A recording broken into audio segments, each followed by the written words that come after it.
Halo Bu Yuliawati dan juga teman-teman sekalian.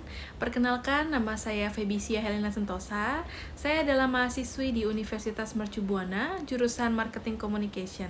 Dan pada hari ini saya akan membahas mengenai TB2 untuk mata kuliah Psikologi Komunikasi oleh Bu Yuliawati.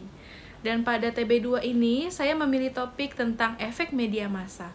Maka dari itu, saya akan membahas lebih dalam dan juga menyertai contoh kasus serta penjelasannya pada video kali ini. Baik, mari kita langsung masuk ke dalam pembahasan. Kita semua tahu bahwa di dalam era modern ini, media massa mengalami perkembangan yang signifikan dan sangat pesat. Maka dari itu, media massa pun memiliki peran yang sangat penting dalam kehidupan manusia, terutama dalam manusia berkomunikasi dan berinteraksi dengan orang-orang di sekitarnya. Maka dari itu, kita harus memilih media massa dengan bijak dan juga menggunakannya dengan cara yang tepat.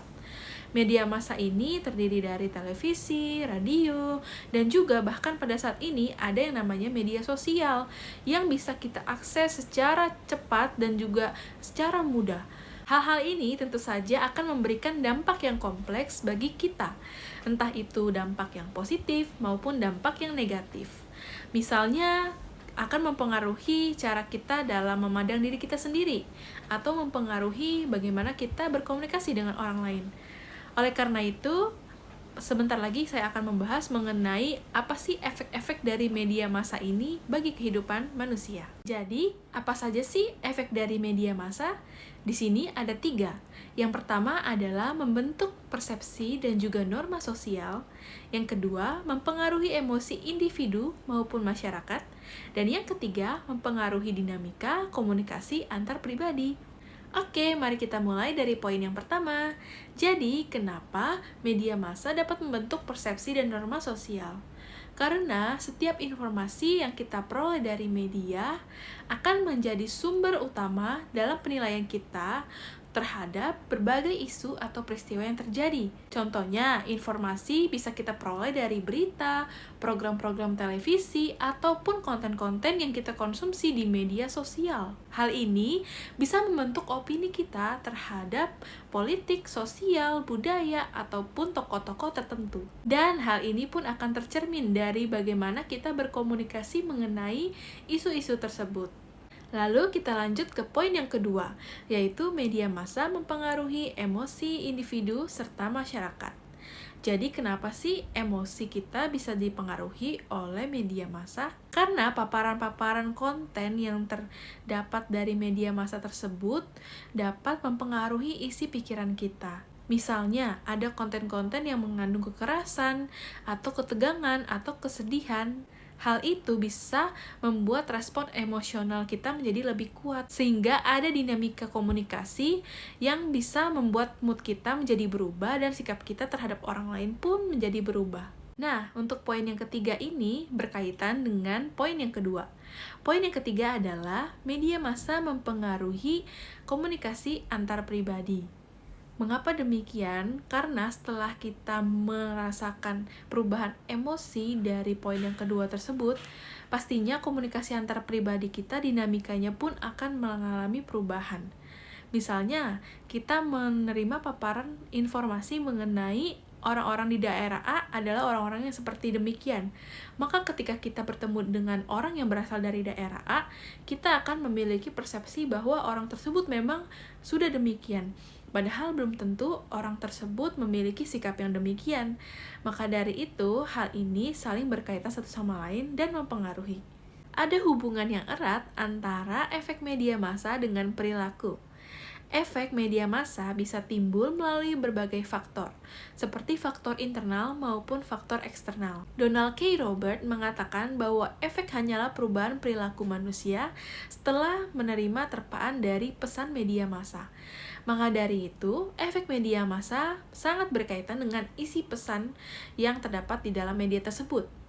Media massa dalam penyajiannya sangat memicu perubahan dan membawa pengaruh kepada masyarakat maupun individu.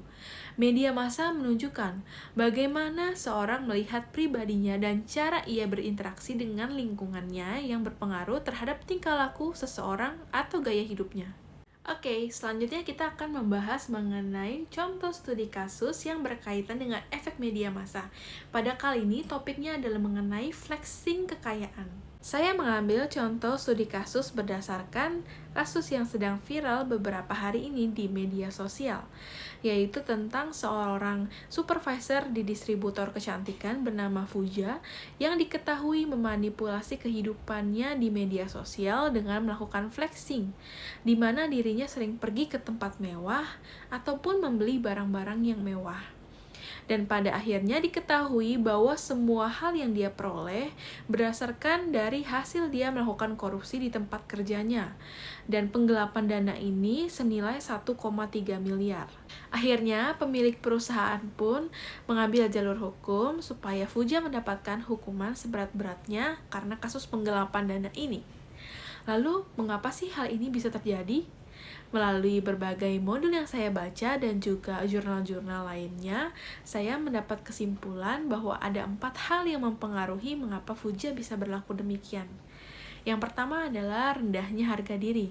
Karena seringnya terpapar oleh konten-konten di mana orang memamerkan kekayaannya dan juga kemewahannya, maka Fuja pun merasa dirinya hidup tidak sesuai dengan ekspektasi. Fuja mengalami kerendahan dalam harga dirinya karena perbandingan sosial yang terus-menerus diperolehnya. Maka dari itu, ini pun mempengaruhi keyakinannya pada dirinya sendiri, serta memicu ketidakpuasan terhadap finansialnya. Lalu yang kedua adalah kecemasan sosial. Berbagai tuntutan yang kita peroleh dalam kehidupan ini akan membuat diri kita menjadi cemas.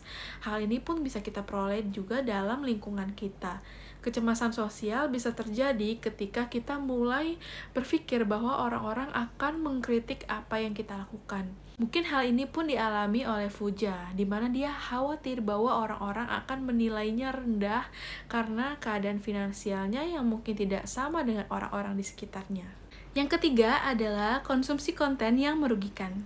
Kita perlu sadar bahwa hari-hari ini banyak sekali konten-konten yang tidak berguna dan sangat merugikan kita, seperti konten-konten yang berbau kekerasan, ataupun berbau seksual, ataupun konten-konten yang memamerkan kekayaan seperti flexing yang dialami oleh Fuja. Konten-konten seperti ini akan memberikan dampak yang buruk bagi kehidupan kita.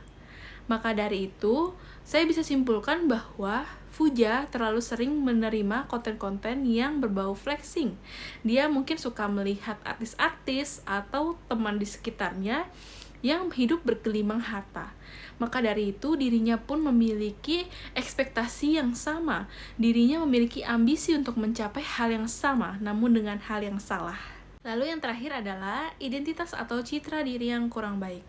Seseorang yang tidak bisa menilai dirinya secara baik akan lebih berpotensi untuk mengalami hal-hal serupa. Maka dari itu kita perlu sekali untuk menumbuhkan rasa kepercayaan diri dan juga rasa keberhargaan diri sehingga kita bisa menjadi pribadi yang lebih baik lagi hari demi hari.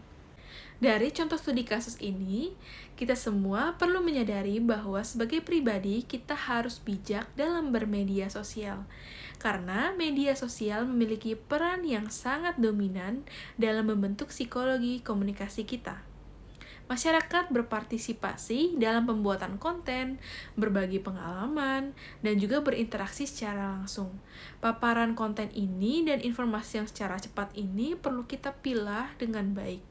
Sekian presentasi saya untuk TB2 Psikologi Komunikasi mengenai efek media massa. Kurang lebihnya mohon dimaafkan. Terima kasih.